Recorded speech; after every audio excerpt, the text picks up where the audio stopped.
When did your "something is very wrong here" feeling turned out to be true? I was at a party when I was in college when two older dudes showed up. The place was packed and most people were drunk. I noticed something was a bit off about the monsieur. They never smiled and weren't really talking to anyone. Finally someone accused them of feeling around in their back pocket, and it turned out they were lifting wallets from drunk college kids. Once confronted, one of the guys stabbed the kid in the stomach with a smallish knife. They left slowly and were never caught. It was pretty surreal. The kid who got stabbed turned out fine. That's way crazier than where I thought this was going. I had a similar situation in college where it was two guys in Hooters t-shirts that nobody knew who were keeping entirely to themselves. They would just smile and walk away when people approached them to ask who they were. Turns out they were undercover cops. They didn't stab anyone or steal anything, but they totally ruined the party. Greater than Hooters t-shirts. LMAO. Like that makes it less conspicuous. What college kids like? Quote, I don't know. Hooters. Quote, good enough. It was just like that in my college. Without fail. Whenever undercover cops entered a bar, they were always wearing Hawaiian shirts. I always imagined it was an idea from an older officer. And it worked once in 1986, and he's been convinced it's the way to go, and all the younger officers kinda rolled their eyes and go with it. Went for a weekend away with a group from my local scouting area. Back in the 80s. I didn't know them all. Went to make up the numbers and get some climbing, canoeing, caving done.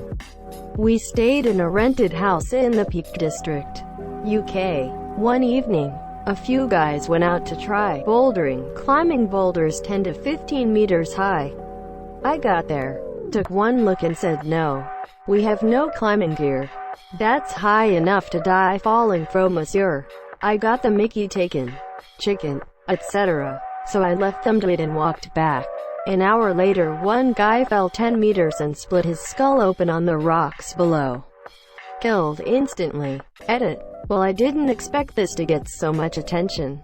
For those that asked, I can't remember exactly where it was now.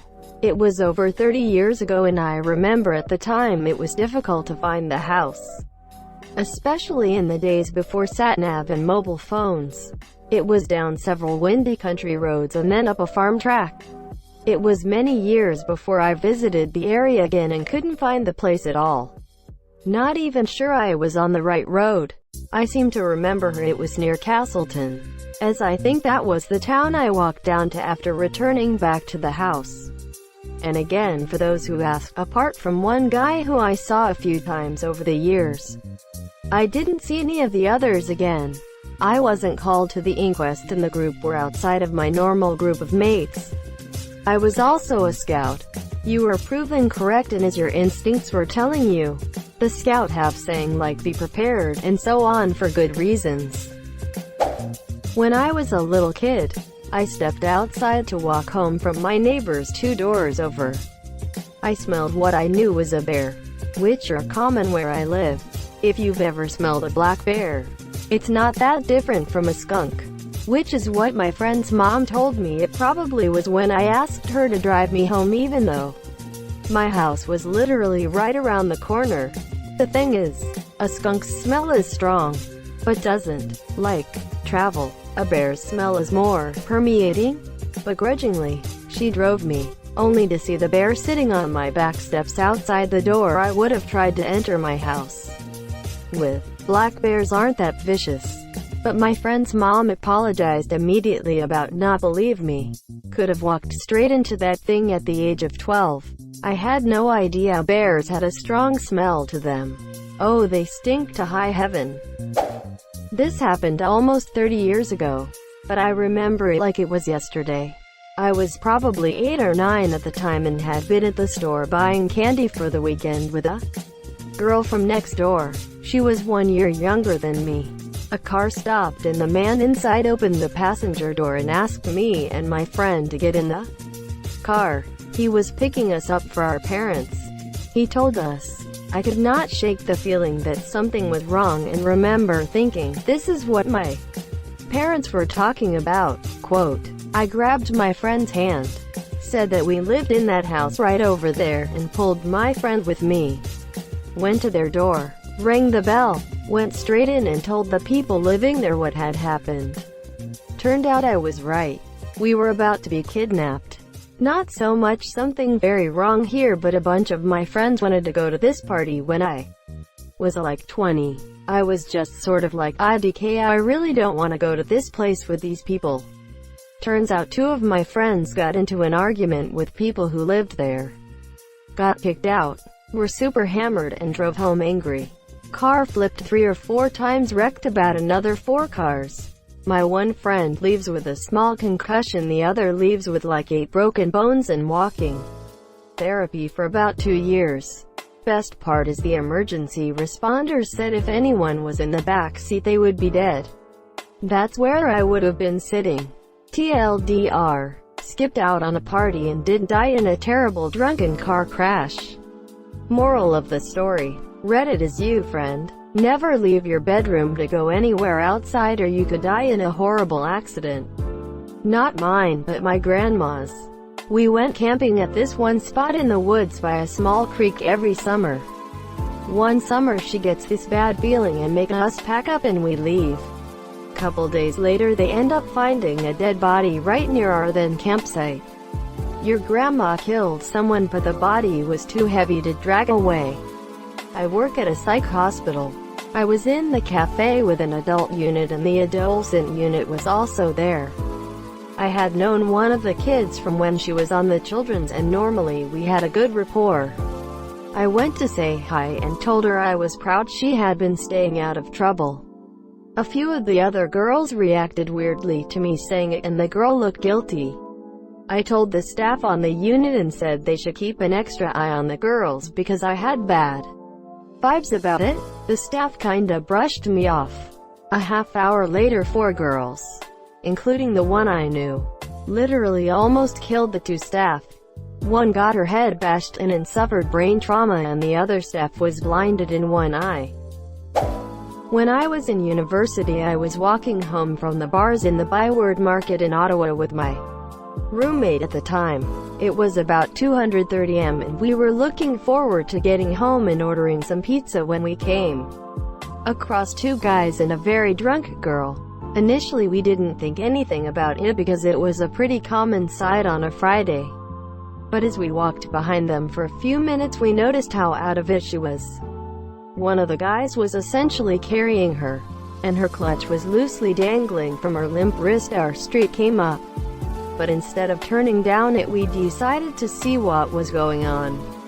The guys explained that she was one of their girlfriends and had too much to drink so they were taking her home. We asked them a few more questions. What bar they were at, where she lived, if she was an Ottawa U student, etc. They gave pretty convincing answers but all the same seemed really uncomfortable and wanted us to go away. During the conversation the guy holding his girlfriend shifted her position to get a better grip, which caused her arm to dangle down and drop her clutch. Before they could move, my roommate grabbed the clutch and took out her ID. My roommate then asked if they knew her first and last name along with her birthday.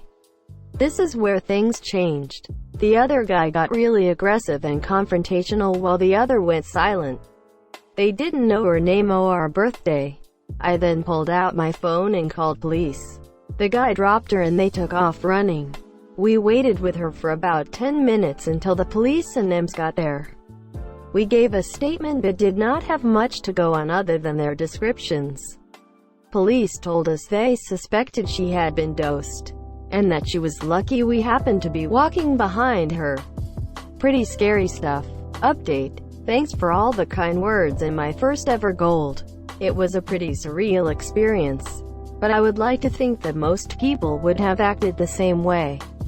Thank you. I'm happy you guys prevented something traumatic happening to her. A friend was avoiding me, and my now ex-girlfriend was acting a little suspicious the whole day. I just knew something did not add up and decided that I needed to know what was happening. I gave my buddy a call and told him, so I spoke with insert name of X today and she told me something weird. Care to explain? Quote, he confessed and I had to friend break up with the monsieur. Edit. Wording. Thanks, you, Davios. *** edit 2, since people are curious to what something weird means here. Well, let's just say they fucked me over, ***. How weird does something have to be to stop being a friend? I consider kissing another person as cheating, so that would be enough. They did something weird though, ***. My sister was sick with lupus and it got worse and worse. One night I walked past her room and had an eerie feeling that this was her last night. It was. She passed away last Friday at 18 years old. Edit. Thanks for all the support and love. I never knew someplace like Reddit can have such a positive impact on what I am dealing with. I would love to share this with my family and folks I know, but they can't understand how the internet works. Everyone's encouraging words has filled me so completely. It is just what I needed. Oh man, I'm sorry. Christmas 2006. My girlfriend and I are at the mall Christmas shopping. I'm of the mind to get my father a watch as he hadn't had one in a while. We literally hit every store in that mall and I couldn't land on one to buy. Hi monsieur, hours spent. And nothing. It was about a 45 minutes drive home and my GF is frustrated with me. Why couldn't I pick one? What was going on? I pulled the car over and started crying. I couldn't explain it. I told her I don't know why I'm crying and I don't know why I can't pick a watch, but I don't think he's going to be around long enough to use it. Why buy a watch if he doesn't have much time left? Ended up finding one and we had a great Christmas. In the last week of March. 3 months later, he got sick. Turned out to be a MRSA infection and he passed away March 31st. I walked into his hospital room after the doctors failed to revive him. To say goodbye, the watch was on the windowsill and I grabbed it as I walked out, and in the hall I remembered the premonition. My mum was supposed to take me and my sister to the Natural History Museum in 2005 since we lived just outside London and it was only a short tube ride. However, on the day she had a horrible feeling, so we stayed home and watched movies instead.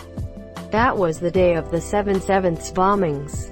For those in America confused about the date, OP means 7/7. Edit. Thanks for the gold, kind stranger.